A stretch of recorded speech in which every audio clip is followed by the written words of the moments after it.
계신 우리 모든 성도님 위에 하나님의 크신 은혜가 함께하길 바랍니다. 아멘. 오늘은 기도와 부흥의 40일 7번째 날 늦은 비라는 제목으로 말씀을 나누고자 합니다. 그림 보이시나요? 네. 가뭄이 든 여기가 어딜까요? 청송 지역이랍니다. 우리 원무과에 있던 우리 박효희 집사님이 청송으로 이사와서 농사를 지금 짓고 있습니다. 근데 제가 얼마 전에도 우리가 이 장마가 시작돼서 비가 많이 왔었잖아요. 그래서 가뭄이 심하다는 얘기를 듣고 거기도 비 왔죠? 그랬더니 비가 안 왔대요. 근데 이제 아마 며칠 전에는 온 것 같은데 제가 지난주에 물어볼 때도 비가 안 왔다고 그러더라고요. 강수량이 평균 30%밖에 안 왔대요. 그래서 가뭄이 아주 깊어갖고 콩을 작년에 잘 돼서 올해 땅을 더 얻어서 많이 뿌려놨대요. 거의 10,000평을 이렇게 지금 콩씨를 뿌려놨는데 제가 지난번에 물어볼 때는 콩이 쌀이 안 났다고. 그래서 이제 막 물을 주고 이제 새가 쪼아 먹으니까 막 고민이 많은가 봐요. 농사를 지을 때 참 요인들이 많아요. 저는 이 멧돼지랑 고라니랑 모서리 때문에 농사를 잘 하고도 걷지를 못한 적이 참 많아요. 그래서 그런 때 그 다음에 이제 또 영향을 주는 게 비예요. 제가 밀을 한번 심어봤어요. 저 진도에서 씨를 구해다가 저희 밭에다가 밀을 뿌려서 제가 제천에서 목회할 때인데 그때 이제 밀을 좀 만들어서 그 빻아서 우리밀 빵을 좀 만들어 보겠다고 우리 교회 장로님들이랑 집사님이랑 이렇게 같이 하기로 하고 이제 우리 집사님들이랑 장로님이랑 같이 농사를 한번 해서 거기서 수익이 나면 남을 돕고 하는 일을 해보자 그래서 교회에서 몇몇 장로님들이랑 집사님이랑 시작했는데 밀이 잘 났어요. 아주 겨울이 됐는데 밀이 딱 올라왔는데 너무 예쁜 거예요. 밭이. 잘 되겠다. 이제 겨울이 가서 죽은 듯이 보였는데 봄이 되니까 또 어떻게 해? 또 올라오는 거예요. 잘 자랄까요? 안 자랄까요? 밀은 여기 고라니도 안 먹고 멧돼지도 안 건들더라고요. 그래서 여기에 딱 맞는 거다. 그리고 이제 농사를 했는데 이제 잘 자랐어요. 그래서 이제 걷기만 하면 돼요. 근데 이제 그때부터 장마가 시작돼요. 그러니까 이제 근데 그 비가 오는 때가 저희가 이제 일요일만 시간이 되잖아요. 그러면 토요일 안식일날 비가 오면 그날 그 다음날 가서 거둘 수가 없어요. 이게 젖어 있기 때문에 못해요. 그러니까 안식일날 해가 나고 일요일날도 날씨가 좋아야지 걷는데 이게 이제 한 달 정도는 그냥 매달려 있어도 괜찮다고 그래서 계속 이렇게 시간을 세는데 비가 계속 내리는 거예요. 주말마다. 그래서 나중에 이제 가서 뵀는데 이 매달린 상태에서 싹이 나고 그래갖고 그러니까 해가 걷어서 이제 또 이 말리려고 그러니까 계속 비가 와서 이제 우리는 어쩔 수 없다. 그냥 걷자. 그래서 젖은 채로 이제 걷어들였는데 콤바인도 이게 잘 안 먹히고요. 그 다음에 사람이 이게 막 쓰러지고 그러니까 사람들이 가서 이제 베야 되니까 이 밀이 엄청 따갑더라고요. 그러니까 뭐 고생해서 했는데 그걸 또 말려야 되는데 거기서 말릴 수가 없잖아요. 사람도 없으니까. 그래서 이제 그걸 갖고 와서 딱 널어놓을 데도 없고 그래서 이제 수소문 했더니 이 고추 건조기 거기에다가 다 쏟아갖고 말리고 막 그렇게 별짓을 했는데 하여튼간 엄청난 손해를 봤습니다. 뭐가 때를 안 맞춰주면 그래? 예, 이 비가 문제가 되더라고요. 그러니까 때에 따라서 이 물이 있어야지 싹이 트고 자랍니다. 그리고 연글기 전에 또 한번 그 비가 있어서 이 열매가 성숙하도록 이렇게 해야 됩니다. 이 청송에서 이렇게 가물어 고생을 한다는 얘기를 들었습니다. 이스라엘은 농사를 주로 뭘 짓까요? 우리나라는 주요 그 곡물이 쌀입니다. 그래서 우리나라랑 일본이랑 중국 쪽은 이 찰진 쌀을 좋아하고 이 동남아시아나 다른 나라들은 이 날리는 쌀을 이렇게 좋아하는데 그래서 그 농사 짓는 시간이 봄에서부터 가을까지 걷습니다. 이 필리핀이나 뭐 이런 나라들은 2모작, 3모작, 어떤 데는 4모작까지 이렇게 밀을, 쌀을 키우는 것들을 보는데 우리나라는 그 2모작이 거의 힘들기 때문에 봄에 뿌리고 가을에 걷습니다. 그리고 이스라엘은 여름이 엄청 덥고 건기래요. 그러니까 우리나라는 언제가 장마철이에요?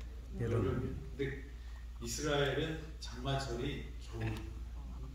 그리고 밀이나 보리의 파종 시기는 가을에 뿌리고요. 그리고 언제 걷어요? 봄에. 네, 봄에 이제 걷습니다. 그래서 우리랑 좀 절기가 틀려서 우리는 이른비 하면 언제가 생각나요? 봄이 생각나는데 이스라엘 사람들은 가을입니다. 그리고 늦은 비 하면 언제일까요? 네, 봄에 이렇게 됩니다. 그래서 10월 중순경부터는 이스라엘이 장마예요. 그래서 물이 많이 내리는데 봄비와 늦은 비는 그 수량이 많을까요? 장마보다 적을까요? 적죠. 그래서 이 이른 비는 10월경에 내리고 늦은 비는 3월경에 이렇게 내리는데 그 가운데 있는 장마비, 겨울비가 훨씬 수량도 많은데 성경에서는 무엇을 중심으로 얘기해요? 늦은 비와 이른 비, 그것을 얘기합니다. 그래서 이른 비와 늦은 비는 전체 강수량의 15%밖에 되지 않지만 이 성경에서는 성령님의 역사를 이 이른 비와 늦은 비로 이렇게 말씀하십니다. 왜 그럴까요? 작물에 있어서는 언제가 가장 중요해요? 제가 이 농사를 적으니까 한 알에도 빠지면 안 돼요. 그냥 거저되는 게 없더라고요. 그러니까 씨도 좋아야 되고요. 또 적절한 지금 이제 들깨 모종을 심잖아요, 요즘에. 근데 우리 매제가 이렇게 저 혼자 가서 이렇게 모종을 심었어요. 근데 제가 휴가를 내고 그 다음에 갔는데 심어놓은 게 거의 다 말라 죽었어요. 왜 그럴까요? 모종을 키워놓고 그 가져와서 이거를 물에다 담궜다 하든지 물을 흠뻑 주고 그 다음에 이렇게 모종을 옮겨 심어야지 활착이 되는데 바쁘고 힘드니까 그냥 마른 땅에 마른 모종을 심은 거예요. 그리고 물을 줬다고 그러는데 그게 이제 제대로 안 들어가면 그러니까 거의 다 죽었어요. 그래서 새로 다시 그러니까 몇 시간 고생한 거 다 물이 그러니까 필요한 것입니다. 그래서 이 뭐든지 식물이 싹이 트고 자라나려면 처음에 뭐가 필요해? 물이 필요해. 그것을 10월경에 내리는 뭐예요? 이른비라고 이렇게 얘기합니다. 그래서 그게 자라나고 이제 겨울 장마에 풀이 요즘에 이렇게 나가면 풀이 어때요? 예, 제가 이제 시골에 가면 지난주에 가고 이번 주에 가면 제가 지난주에 가서 풀을 좀 깎아놓고 오면 한 주일 지나고 또 가면 어떻게 될까요? 또 자랐어요. 똑같아요. 그래서 이걸 잘라야 되나 말아야 되나 맨날 고민합니다. 사람이 이렇게 다니는 그런 길들은 풀이 안 나는데 사람이 안 살고 그렇게 관리를 안 하면 풀이 아주 금방 자라요. 그래서 제초제를 뿌리면 좋은데 제초제를 뿌리면 어떻게 땅이 망가진다고 해서 안 뿌리니까 사람이 다닐 수 없는 수비되고 그렇습니다. 그 물이 그만큼 생육하는데 엄청 중요합니다. 그래서 이른비가 있어야지 뭐가 싹이 나는 것입니다. 그리고 잘 자라고 겨울비 장마를 지나서 이제 영그러 가기 전에 뭐가 필요해? 늦은 비가 필요합니다.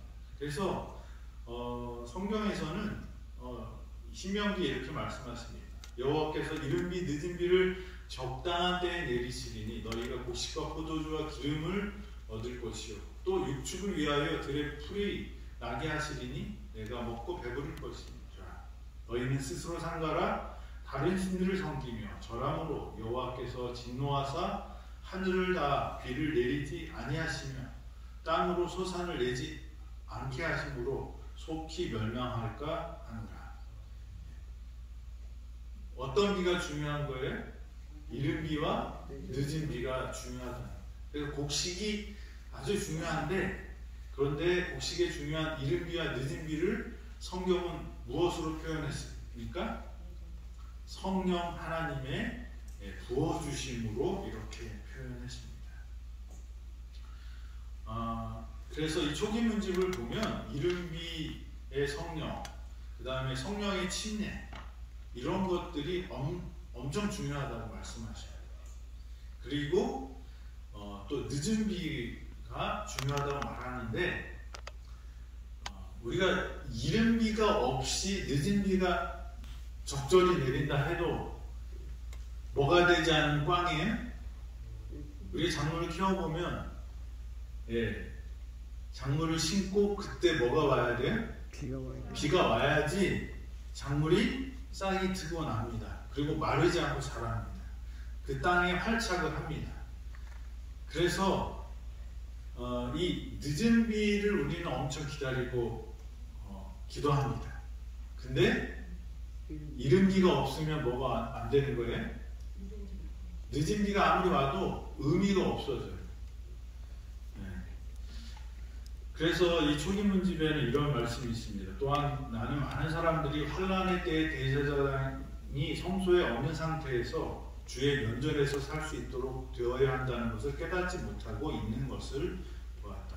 살아계신 하나님의 인을 맡고 환난의 때에 보호함을 받게 될 자들은 예수의 형상을 충만하게 반사하여야 한다. 라는 많은 사람들이 그렇게 또 필요되는 준비를 게을리하면서 자기들이 주의 날에 설 수 있게 해주고 그의 면전에 살기에 합당하게 해줄 늦은 비와 새롭게 되는 때를 기다리고 있는 것을 보았다.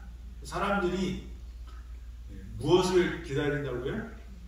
늦은 비를 기다리는 사람이 많은데 뭐가 없어요? 늦은 비를 받을 준비가 되어 있지 않은 거예요. 그것은 뭐냐면 이른 비를 받지 않았다는 거예요. 우리가 보통 예언적인 관점에서 볼 때 이른 비는 언제일까요? 예수님이 승천하시고 제자들이 마가의 다락방에 모여 있을 때 뭐가 내렸어요? 성령이 내렸는데 그것을 뭐라고 우리는 그러냐면 이른 비라고 해요. 그러니까 역사적인 관점에서 예언적인 관점에서 보는 이른 비는 그때. 그리고 그럼 역사적인 관점에서 늦은 비는 언제일까요? 말세. 예수님 오시기 전에 뭐가 내려요? 성령 하나님이 부어주심이 있어요. 그게 뭐예요? 늦은 비. 그러면 우리가 지금 언제를 살고 있어요? 말세에 살고 있으니까 우리한테 필요한 건 뭐예요? 늦은 비. 늦은 비예요. 그래서 우리는 늦은 비를 위해서 간구하고 기도하고 있는데, 이것이 이 역사적인 관점에서만 보는 것이 아니라 또 어디에 적용이 돼야 될까요? 내 인생에 적용이 돼요. 그래서 내 인생에 있어서 이른 비를 경험하고 우리가 성령님과 함께 어떻게 날마다 새롭게 되면서 성장하는 그것이 있는 사람들에게 뭐가 임한다? 늦은 비 성령이 임한다. 이 두 관점이 서로 우리 안에서 이루어져야 되는 거예요. 그러니까 역사적인 관점에서만 말하는 것은 내가 거기에 들어갈 수 없을 수도 있는 거예요. 늦은 비를 받으려면 성령의 부어주심이 말세에 내는 임하는 그 시점에 우리가 그 늦은 비를 받으려면 뭐예요? 개인적으로 이른 비의 경험이 필요하다는 것입니다. 나는 너무나 많은 사람들이 환난의 때에 피난처를 가지지 못한 것을 보았다. 그들은 필요한 준비를 게을리하였으므로 모든 사람들로 하여금 거룩한 하나님 앞에서 살 수 있게 해주는 새롭게 함을 받을 수 없었다. 늦은 비는 어떤 사람들에게 내려져요? 이른 비를 받고 성장하는 사람들에게. 그러니까 늦은 비가 다 내려도 곡식이 죽어 있으면 그 비는 아무런 의미가 없는 것입니다. 저와 여러분들이 이른 비를 통해서 싹을 틔워서 어떻게 해요? 자라나야지 늦은 비가 내릴 때 우리가 그 늦은 비의 혜택을 받을 수 있다는 것입니다. 그래서 이른 비의 성령, 이 성령의 침례는 우리의 삶 속에서 매일 새롭게 반복되어야 해요. 여러분들이 자고 일어나면 무엇을 경험하는 것입니까? 예수님의 생명 안에서 부활을 경험하는 거예요. 이렇게 새롭게 거듭난 사람들은 어떻게 살아야 돼요? 성령 충만한 삶을 날마다 사는 것이 하나님의 뜻이라는 것입니다. 이른 비의 경험 없이는 아무라도 늦은 비의 성령의 혜택을 누릴 수 있는 지점까지 성장될 수 없고, 그 결과로 마지막 대환란과 그리스도의 재림을 준비할 수 없다고 말합니다. 그래서 저와 여러분들은 이 영적 나약함에서 벗어나 승리하는 삶을 위하여 늦은 비 성령을 받기 전에 먼저 뭐가 필요하다는 거예요? 이른 비의 성령의 경험이 있어야 된다고 말씀하시는 것입니다. 그래서 저와 여러분들이 늦은 비를 경험하려면 어떻게 해요? 날마다 이른 비의 성령의 역사하심을 경험해야 하는 것입니다.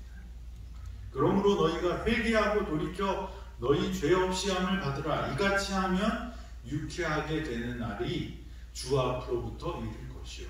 아멘. 우리가 어떻게 성령 충만할 수 있어요? 죄 없는 사람들에게 성령 충만이 있게 됩니다. 회개하고 돌이키라고 말씀하십니다. 우리의 잘못으로부터, 우리의 죄로부터 떠나는 것이 바로 성령 이른 비 받은 사람의 삶이고, 늦은 비 성령 받을 사람들의 모습이라는 것입니다. 아멘. 각종 유혹과 죄로부터 승리한 신자들만이 늦은 비 성령이 부어질 것이라고 말씀하십니다. 죄의 문제로 고심하지도 않는 사람들은 나중에 늦은 비 성령이 와도 그것을 느끼지도 못하고 깨닫지도 못하게 될 것이라는 것입니다. 저와 여러분들이 돌이켜서, 회개하고 돌이켜서 성령 충만한 사람이 되기를 바랍니다. 아멘. 로마서 6장 6절부터 있는 말씀입니다. 우리가 알거니와 우리 옛사람이 예수와 함께 십자가에 못 박힌 것은 죄의 몸이 멸하여 다시는 우리가 죄의 종로로 타지 아니하려 함이니, 이와 같이 너희도 너희 자신을 죄에 대하여 죽은 자요 그리스도 예수 안에서 하나님을 대하여 산 자로 여길지어다. 아멘. 그러니까 우리가 예수 안에서 살아야지 뭐예요? 된다는 거예요. 그러니까 우리의 삶이 우리는 자꾸 이렇게 살면서 어떤 생각을 하냐면, 저부터 그래요. 변하지는 않는데 하나님의 뭘 바꾸고 싶어요? 축복을 받고 싶어요. 건강은 하고 싶은데 뭔 하지 않아요? 건강 법칙대로 살지 않아요. 그런데 뭘 달라고 기도해요? 건강을 달라고 기도해요. 죄의 결과는 싫은데 죄에서 사는 것은, 죄 중에 사는 것은 뭐예요? 좋아요. 예수님이 원하시는 것은 뭐예요? 우리가 멸망당하지 않기를 원합니다. 그 멸망당하는 이유는 뭐예요? 죄 때문에. 근데 죄를 없애야지 우리가 어떻게 해요? 멸망당하지, 의인이 하늘나라 가는 것입니다. 근데 우리는 내 욕심은 다 차리고 누구만? 옆에 있는 사람만 의인이 됐으면 좋겠어요. 그리고 하나님이 내 죄는 다 눈 감아주고 의인으로 그냥 여겨주셨으면 좋겠어요. 그래서 나는 변하지 않지만 누가 변하지 않으면요? 장로님이 변하지 않으면 그 사람 아주 나쁜 사람이에요. 근데 성령 충만하다는 것, 이름미를 받은 사람은 어떻게 해요? 날마다 예수 안에서 사는 것이야. 성령 충만하다는 것은 그리스도 예수 안에서 하나님을 대하여 사는 자예요. 죄에 대하여 죽은 자예요. 우리는 이 두 가지를 다 내 안에서 어떻게 조화를 시키려고 노력하는데 돼요, 안 돼요? 안 되는 것입니다. 그러므로 너희는 죄로 너희 죽을 몸에 왕노릇하지 못하게 하여 몸의 사욕을 순종하지 말고, 또한 너의 지체를 불의의 병기로 죄에게 드리지 말고, 오직 너희 자신을 죽은 자 가운데서 다시 산 자같이 하나님께 드리며 너희 지체를 의의 병기로 하나님께 드리라. 죄가 너희를 주관하지 못하리니 이는 너희가 법 아래 있지 아니하고 은혜 아래 있습니다. 은혜 가운데서 우리는 예수 그리스도와 함께 살 수 있다는 거죠. 죄에 대하여는 어떻게 해야 된다고요? 죽어야 돼요.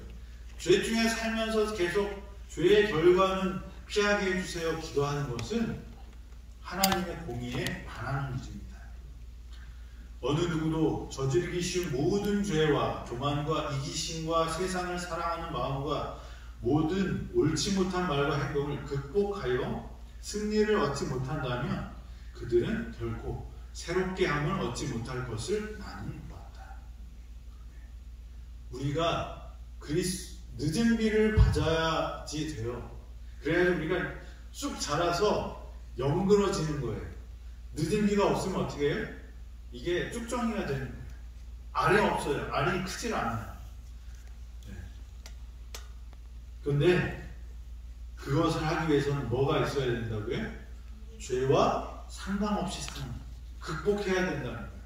날마다 어떻게 해요? 예수 안에서 성령 충만함으로 인하여 새롭게 되라는 것입니다. 이게 불가능한 것처럼 보일 수 있지만 유혹을 극복하는 비결을 우리가 배워야 돼요. 그것은 뭐예요? 예수 그리스도가 우리 안에 들어와 계셔야 되는 것입니다. 예수님이 우리와 함께 하면 어떻게 해요? 요셉이 보디발의 집에서 형통한 사람이라고 이야기를 들었는데, 복받는 사람이라고 들었는데 왜 그랬대요? 보디발 입에서 뭐라고 해요? 하나님이 함께 하시고. 간수장들이 말합니다. 간수들이 말해요. 이 사람 요셉은 형통한 사람이에요. 왜 그래요? 하나님을 모르는 사람들이 이 요셉은 누구랑 함께 있어요? 하나님이 함께 하는 사람이라고 간증합니다. 우리가 착하게 되는 것은 우리 힘이 아니라 누가 해줘야 돼요? 내 안에 예수 그리스도가 들어오셔야지 된다는 것입니다. 그러면 성령님께서 우리를 그렇게 만드실 것입니다. 아멘. 선지자 요엘로 말씀하신 것이니 일렀으되 하나님이 가라사대 말세에 내가 내 영으로 모든 육체에게 부어주리니, 이 말세에 영이 부어진다고 했어요. 이 말씀을 할 때가 언제였을까요? 오순절 직후였습니다. 그러니까 이른비 성령의 침례를 받은 이 베드로가 요엘의 말을 빌어서 성령 충만한 일이 있을 것이다. 이 성령 충만은 뭐예요? 늦은 비의 예언을 하게 하는 것입니다. 이 땅의 농작물을 여물게 하는 것은 뭐예요? 늦은 비고, 교회로 하여금 인자의 오심을 위하여 예비시킨 것은 것의 영적인 은혜를 표상한다. 그러나 이른 비가 내리지 않았다면 뭐도 없다? 생명도 있을 수 없고 새싹들이 돋아나지도 않았을 것이다. 이른 비 소나기가 그 역할을 하지 않았으면 늦은 비가 서로 여물게 하지 못할 것이다. 역사적으로는 오순절과 그 다음에 말세에 이른 비와 늦은 비가 내리지만 개인적으로는 어떻게 해요? 저와 여러분들이 어떤 성령을 받아야 돼요? 이른 비와 늦은 비 성령을 함께 받아야 한다는 것입니다. 그래서 이 이른 비는 우리가 싹이 트고 자라나서 나중에 열매를 맺기 전에 늦은 비가 내릴 때 어떻게 해요? 다 준비했다가 어떻게 해요? 늦은 비가 오면 그 알곡을 실하게 만드는 일을 하게 될 것입니다. 우리가 실제적인 그리스도의 덕성을 구현하는 일에 날마다 전진하지 않는다면 우리는 늦은 비 때 성령의 현실을 인식하지 못할 것이다. 늦은 비가 우리 주위에 풍성이 내리고 있는데도 불구하고 우리는 그것을 식별하지도 받지도 못할 것이다. 날마다 전진하지 못하면 뭘 받을 수 없다고요? 늦은 비를 받을 수 없다. 이른 비의 성령의 경험이 없는 사람은 늦은 비가 내려도 그것을 어떻게 해요? 느끼거나 깨닫지 못한다고 말씀하십니다. 저와 여러분들이 이른 비를 먼저 받아야 돼요. 뭐 엄청난 폭우가 아니에요. 살살 내리지만 그 땅이 젖을 정도로 내리면 뭐가 나요? 우리 안에서 싹이 나요. 그 이른 비를 먼저 받아야 돼요. 요란한 것도 아니지만 뭐예요? 우리가 그 이른 비의 경험이 그리고 이른 비를 통하여 우리가 싹이 나서 우리의 성품이 성장해야 돼요. 그런 사람들에게 어떤 일이 일어난다? 늦은 비 성령이 효과가 있는 거예요. 그런데 우리는 계속 기도합니다. 뭘 기도해요? 우리가 능력을 받아야 되는데 늦은 비의 성령 폭포수처럼 시원하게 늦은 비 내려주세요. 근데 뭐도 없어요? 싹도 안 났어요. 뭐가 필요해요? 이른 비의 성령의 경험이 필요해요. 그것은 우리가 죄와 상관없이 사는 것, 죄에 대해서 죽는 것 어떻게 할 수 있다고요? 예수 그리스도가 우리 안에 들어오다. 성령님께서 우리를 예수님을 영접하게 하실 거라고 말씀하셨어요. 그래서 우리가 예수님을 영접하면 우리가 변화될 것입니다. 그러다가 마지막 때 늦은 비가 임할 때 우리는 쑥 성장할 것입니다. 저는 살아가면서 보니까 저는 어떤 성취를 봐야지 이렇게 일하는 것 같은 느낌을 받는 사람이에요. 그런데 그래서 뭔가 했는데 이게 성취가 안 나면 에이 그만둬 이렇게 했던 경험들이 많아요. 근데 나중에 보니까 성장이라는 게 이렇게 올라가는 게 아니라 성장은 어떻게 돼요? 이렇게 가는 듯 하는데 꾸준히 가면 언제요? 어느 순간에 한 계단씩 올라가요. 그러니까 이게 이런 어떤 사선이 아니고요. 계단이더라. 근데 방향이 맞고 우리가 꾸준히 하면 하나님께서 우리를 성장시켜줘요. 아멘. 콩나물을 키워보셨나요? 예. 네, 물을 부으면 어떻게 돼요? 다 빠져요. 다 빠져요. 근데 콩나물은 어떻게 해요? 자라요. 자라요. 우리가 눈에 이렇게 현실적으로 느껴지지 않고 보여지지 않고 그냥 뭐 내가 이렇게 노력하는데 변화되는 것 같지 않아요.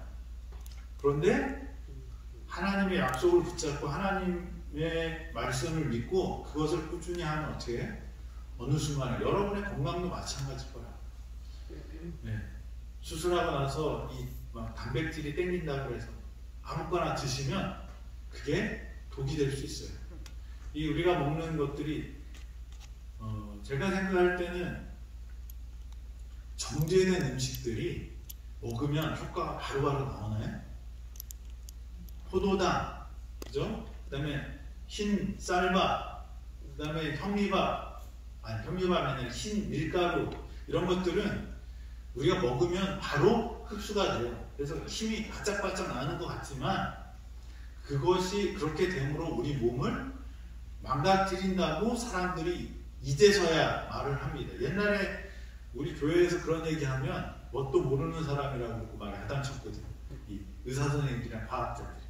제가 어렸을 때 뭐 20년 전만 해도 채소 먹어야 된다고 그러면 뭔 소리냐고 막 그러고 텔레비전에서 막 난투극을 벌이고 그랬는데, 지금은 채소 먹고 통곡식 먹고 이렇게 정제되지 않은 음식을 먹어야지 된다고 누가 얘기해? 과학자들이나 의사들이 얘기해. 근데 우리 느낌이 그렇습니다. 뭔가 먹으면 힘이 나면 좋을 것 같은데 그게 독이 될 수가 있는 거예요. 성령님이 우리와 함께 하시는 것, 우리가 변화되는 것이, 물을 쫙 버리면 어떻게 돼요? 콩나물이 다 빠져나가는 것 같지만 거기에서 어떻게 해요? 콩나물은 성장합니다. 우리가 하늘에 향해 가는데 1년 동안 열심히 살았는데 하나님 변한 게 없어요. 저 왜 이럴까요? 그런데 뭐예요? 깨달음의 지점에 오면 하나님이 우리를 성장시켜 주십니다. 아멘.